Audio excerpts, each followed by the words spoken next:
I think we'll shift over to a conversation with John from the Western Mass Food Processing Center.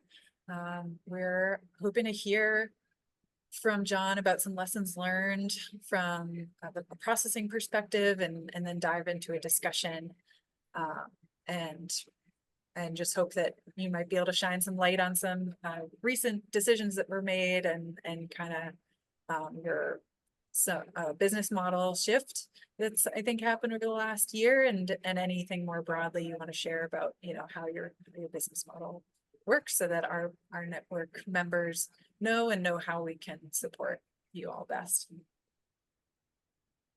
Good. Thanks very much for giving me some time for this. So, so I don't know all of you. I guess I'm John I've been the executive director at the Franklin County Community Development Corporation. So I've been here 24 years, and we started the Western Mass Food Processing Center 23 years ago. So the year I came in, that was basically my first big job, was to get it open and up and running. Kate Menifee is our food entrepreneurship manager. She comes to these meetings sometimes. Liz Buxton is our operations director. She's been there for 10 years. So we have 8 staff. So that was good to see that we're in the middle somewhere, I guess, as far as employees. 8 staff at the food center, and then another 13 at the CDC.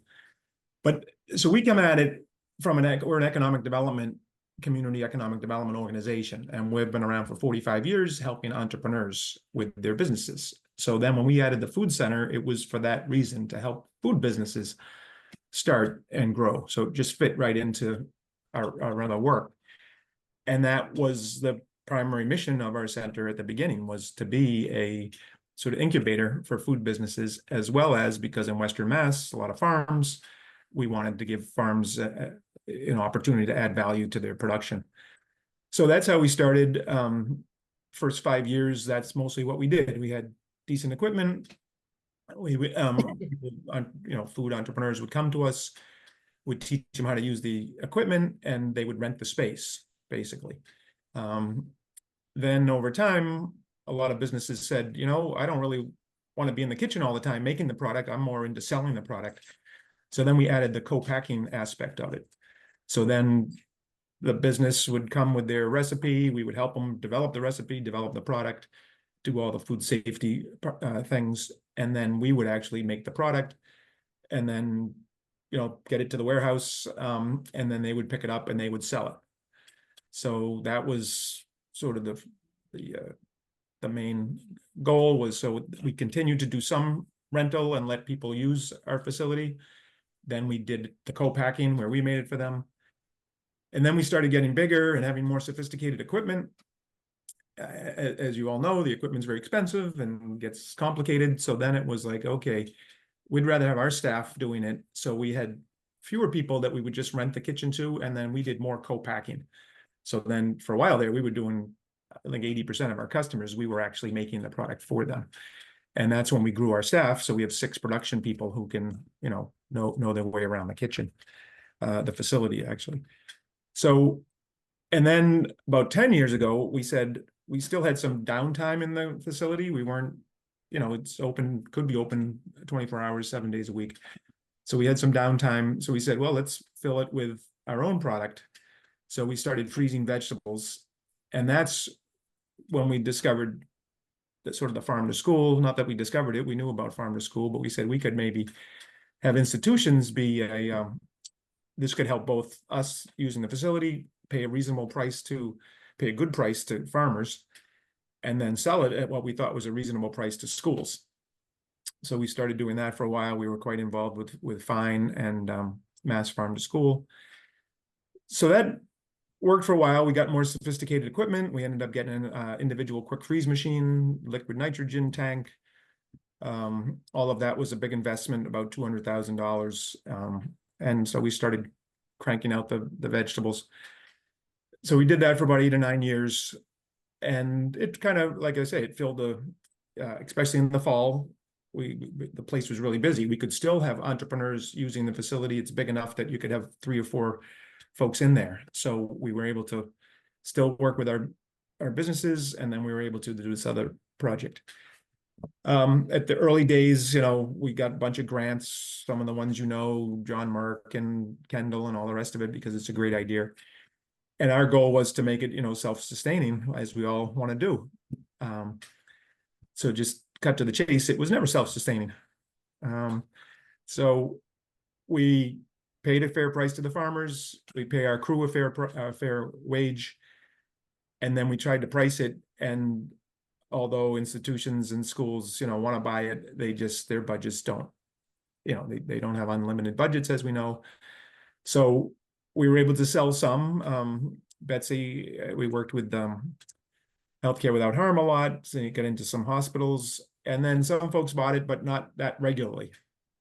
And so between the farmers not always be able to supply what we needed, and then the buyers not always buying what we had, it was just a juggle all the time.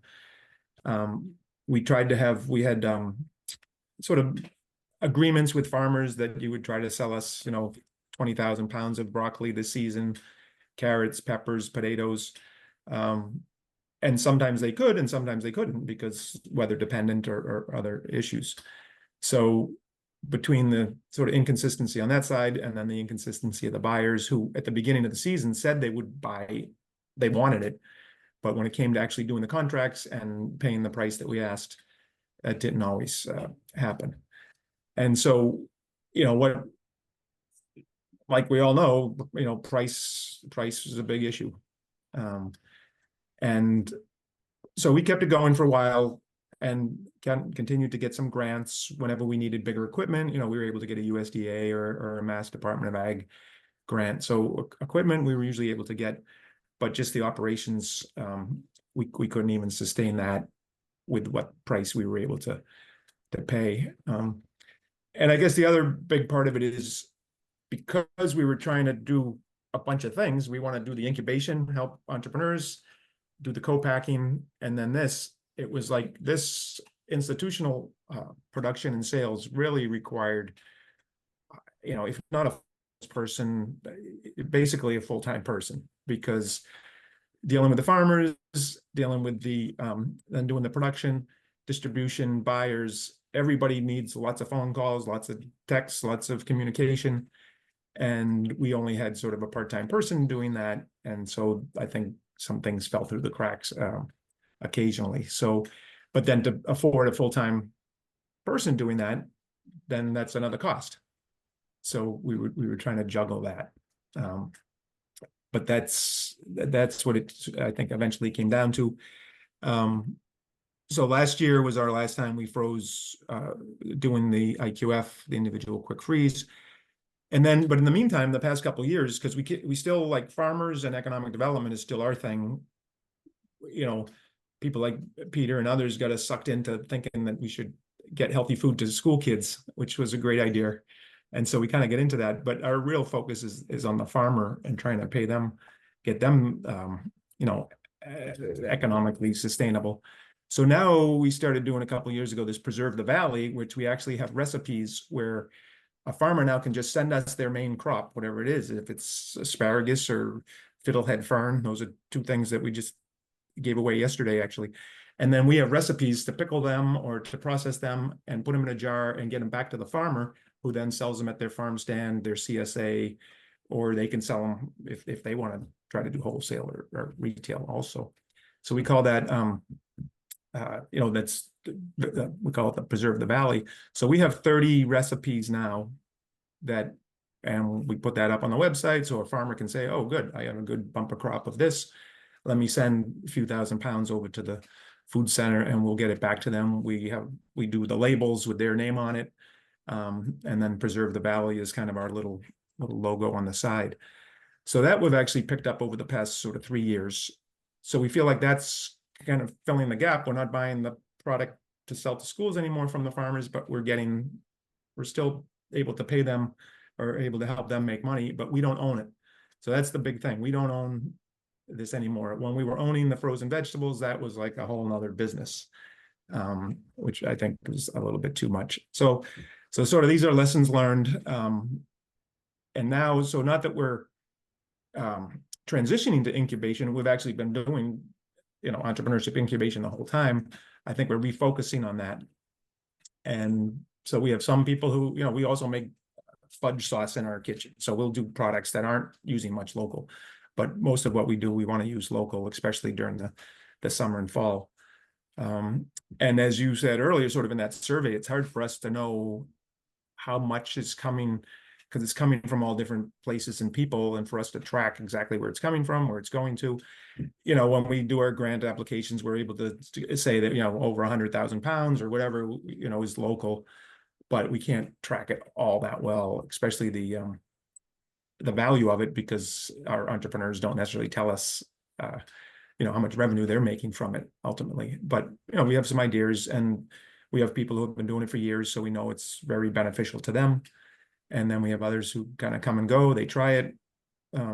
Sometimes it works, sometimes it doesn't, but by using our facility, they're not having to pay for all the equipment, all those big upfront costs. So I think the incubation is really a key thing that's really helpful. So I think those are sort of the main takeaways. I can also tell you this IQF machine, we got it used, it worked pretty well. Finding people to fix it was difficult. And then this liquid nitrogen, and we actually have Air Products is coming to take away. Some of you have seen our facility. It's this big tower out in front of our place. They're coming with cranes and everything, and they're going to charge us 20 grand to take it away. And it's like, oh my God, it's like just one more expense. So as you know, the expenses keep coming, and we don't always get the revenues to support them. But we're still here 23 years later, so we're very proud of that. Yeah, very adaptable. Yeah. That's great. Thank you so much, John, for taking the time and taking us through that history. Before, I've got some questions here that can prompt discussion, but I just didn't know if any of you had specific questions for John or ideas, or also, anything that's resonating. Yeah, Annie. Hi, thanks, John, for giving that overview. I have like two questions. One is, did you ever do any fresh cut, or did you freeze everything? Just froze. Oh, fresh cut. Our operations manager was really just didn't want to mix that with everything else. It really required, dedicated room and stuff, which we didn't have. So yeah. So I'm wondering if, like, related to the the school's budget and the cost of the final IQF product, what the difference would be if you didn't freeze it right, if it's just fresh, and also if you ended up having greater demand on the buying side for the IQF product, if you were able to scale to meet that demand, if that would bring down the price point, if there was enough demand there. Just wondering, like, if there's kind of almost like a threshold of, like, we need to be this big in order for the price to be at a certain point. So we did a lot of financials, and what it came down to was somewhere between 3,000 and 4,000 pounds a day. If we process that efficiently, which the machine we had could do that, but you have to wash it, chop it, get it in the freezer, get in the boxes, get in the freezer. So it was a long day, but if we did that, we actually felt like, okay, yeah, we could make it at a price point and maybe make a nickel, but because the farmers couldn't always get us that 3,000 to 4,000 pounds. And then there was a couple times when we took product from 2 or 3 farms and aggregated it. And so I should say that 7 years ago, we added a big freezer and cooler. So we have a freezer that can handle 84 pallets and a cooler for 84 pallets. So that helped a lot we could aggregate. Farmers could bring it to us over a 2 or 3 day period. It would keep it cool, and then we could get it. So there was potential, but we just never got to a point where we could consistently get that that poundage. So again, all this is our experience. I think it's possible, and I would say if that was going to be your business, I still think it's feasible. But to try to do it in addition to all these other things, I think that's where it became really tricky. So that's a sort of a lesson learned that so I work with small businesses all the time, and we always tell them, and sometimes we don't listen to us. Yeah, Becca. Hi, thanks, John. I'm curious if you've connected with Salvation Farms up here in Lamoille County in Vermont. They are starting up a very similar program to what you've been doing for many years. And I think I just had a meeting with them to talk about pricing for their commodities, frozen processed vegetables program that they're starting up. And I think they could use some guidance from somebody who's really dialed it in and figured out what pricing can work best for the market that they're going for. They're doing some testing in the school market right now, but I think there's so many unknowns about what their market will be and what their products will be and what their processing capacity is going to be. So are you familiar with them and have you connected with them at all? The name sounds familiar, but I don't think we've connected with them. They've probably talked to Liz or Kate. I wouldn't be surprised. Someone in Vermont, Peter or someone else, I'm sure passed them on. We've been working with, lots of folks for many years, so people are very familiar with us and the Vermont Food Ventures. I don't know if they'd work with them. Getting back Yeah, to they actually process there right now, but they're working on growing into another facility. Okay. And I should say there's a group in Maine that some of you have heard about that I think it's focused on broccoli, right? And I forget their name. They're associated with the food bank up there in Maine. And I talked to them at the recent, Mass Farm to School conference. They were here. And, you always got to look behind the curtain, and the amount of subsidies they got are terrific. But the subsidies there. So if Salvation Farm has a lot of subsidies, they can make it work. These guys in Maine got like millions of dollars, I think, and so what's the sustainability of it? That's what we have to be thinking of. Once that money runs out, can they keep it going? Okay. Would you mind putting your email address in the chat? Yeah. Thank you. Yeah, Betsy.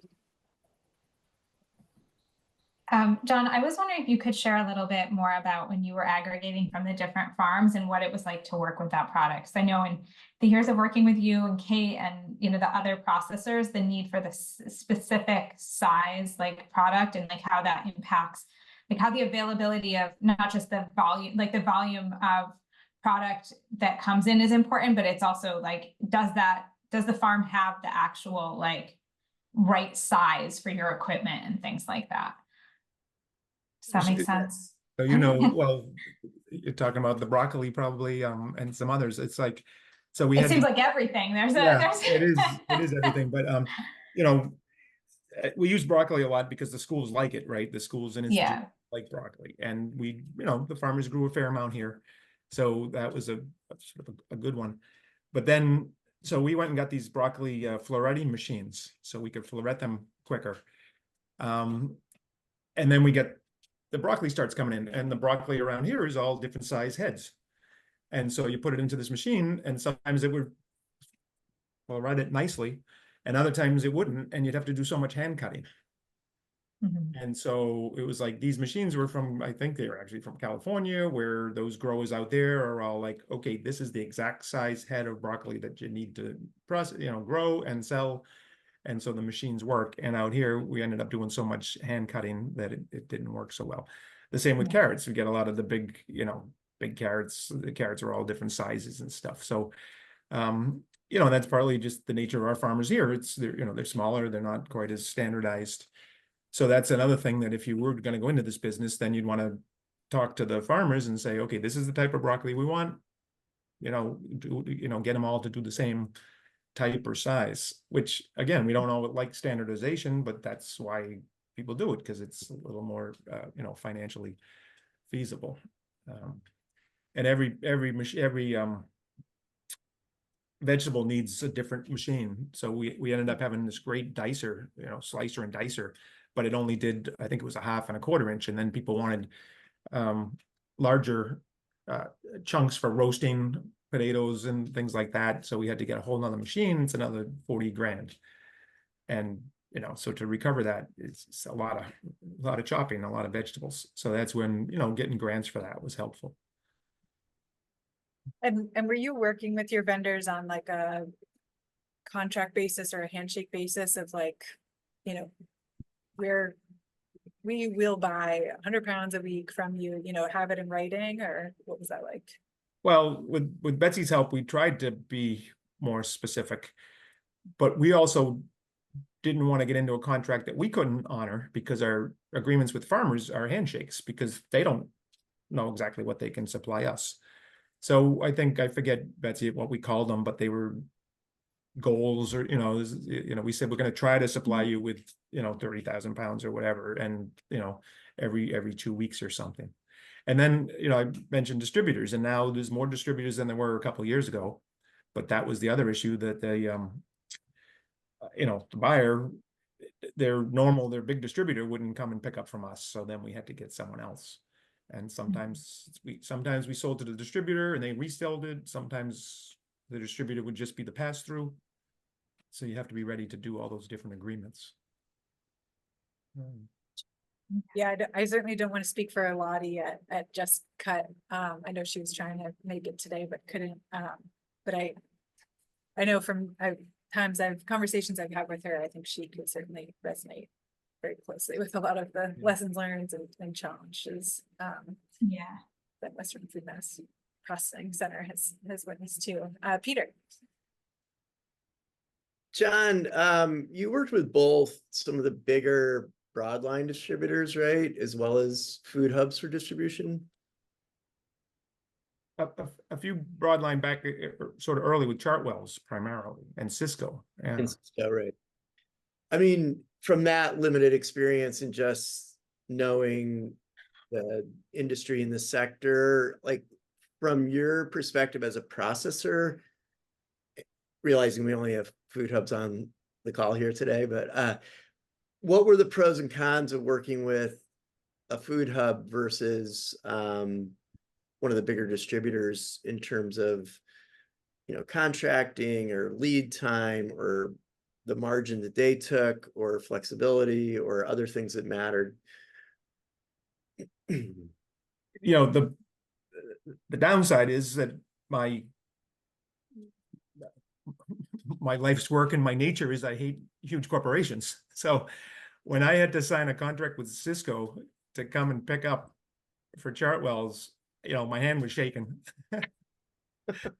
But at the same time, when we did work with Chartwells, it was because of Glenn, now I forget his name, Glenn, who was the food service director at a higher level. So he was purchasing pallets of our frozen vegetables for Chartwells, who were going out to 168 schools throughout Massachusetts and Rhode Island or something. So it was like great.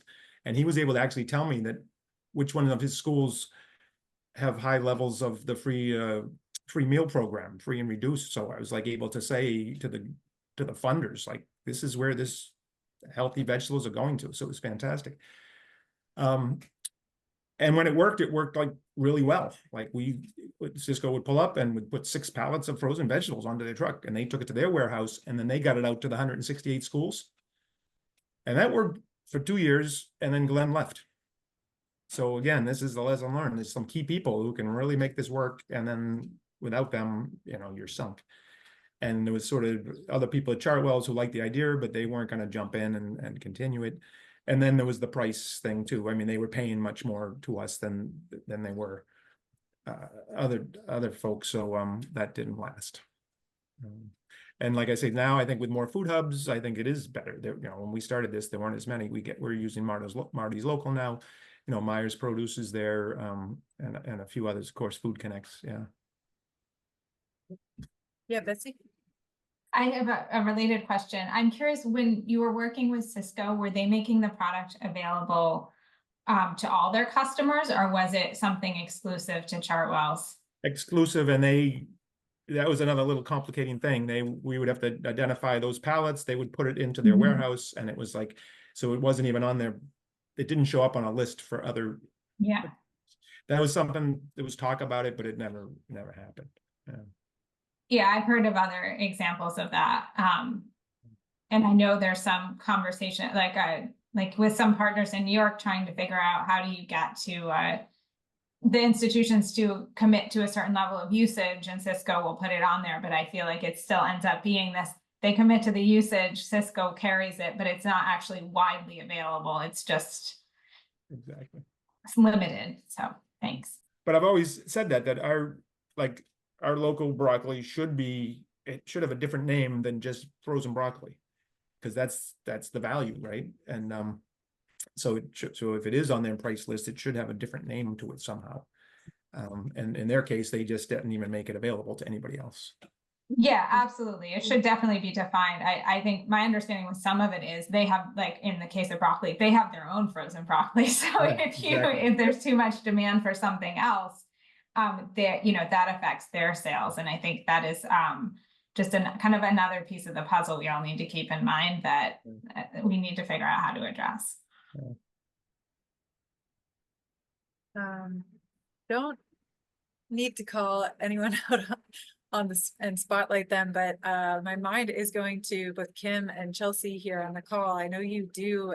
I think Kim, you said you're sitting currently in a kitchen that's about to launch within the next couple of weeks, right? So I just want to invite either one of you with the processing projects that you're jumping into or in the middle of, if there's any, plugs you want to give or just like, 30-second overviews of some of the work that you're currently doing in the processing world. Kim, yeah. Hi, yeah, I'm actually sitting in the upcoming Fitchburg Public Market. Hopefully it'll be open in just a couple of weeks. Once I get the AC working, as you can tell. And we're gonna have a commercial kitchen in the back, and then we have small restaurant stalls in the front. All of our vendors went through our Launching Diverse Food Entrepreneurs course a few months ago. And so we'll be starting 7 new businesses out in the front and then supporting many more in the back. And we also have a small grocery. You can see Sean for a second there. He just popped in, but it's over there. And we'll be highlighting all local produce as well. So it's a really multifunctional space. We're venturing outside of Worcester for the first time. We're in Fitchburg, which is in northern central Massachusetts. We're closer to the New Hampshire border now. Hi, New Hampshire. And we're just really eager to get this started. We also are working on another facility. We just did the groundbreaking in Worcester for our Union Station project, which is at the train and transportation terminal, and that will have like 5 kitchens and massive amount of storage. So we've got a couple of different things going on for sure. Awesome. Yeah, Very and your exciting. kitchen What's your value- space. Oh yeah, And what's your value added products for our local grocery? yes, please. Yes. when I'm look for me, Kim Gordon. I'll be darkening your doorsteps with my emails very soon. So hello in advance. Great, so actively seeking value add product. Good to know. Thank you, Becca, for letting us know. Thanks for coming. And Chelsea, yeah, you want to say anything?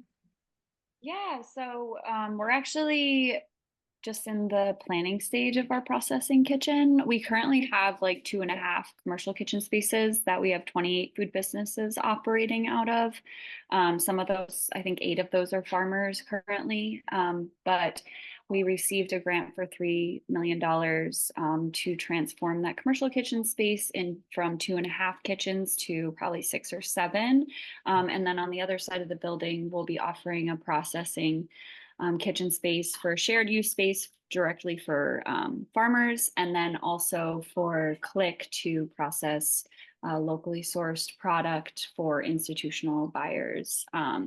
But yeah, really right now, just in that slow kind of process, talking with architects and kitchen designers and things like that, while we're still having things going on and moving, and the programs still are active. So kind of a balance between the both. Great. Thank you for that. And just know that there's a lot of expertise in the room. So feel free to reach out to other network members as you go through the designing process. Absolutely. Can you share where the grants, are they multiple funders or is that? Yeah, so it was a SIF grant, a Community Investment Fund grant, which was a state funded. Great. And so that's all from that, yeah, which is really awesome. Congratulations, yeah. Thank you. Where are you located? Where I'm you in live? Wyndham, Connecticut, Connecticut. northeastern Connecticut. Especially, I think Connecticut was underfunding a lot of food programs for a while, so that's exciting to hear that, yeah. Yeah, we I run kind of the food hub program that's growing right now. And so we got funded with LFPA to really start that, the New England Food Vision Prize. So those were kind of what Yeah. got that started. And now this grant is really going to take off. Super.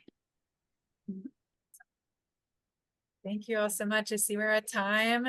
So unfortunately we have to go, but just a reminder, our next biannual meeting will be on Wednesday, August 28th.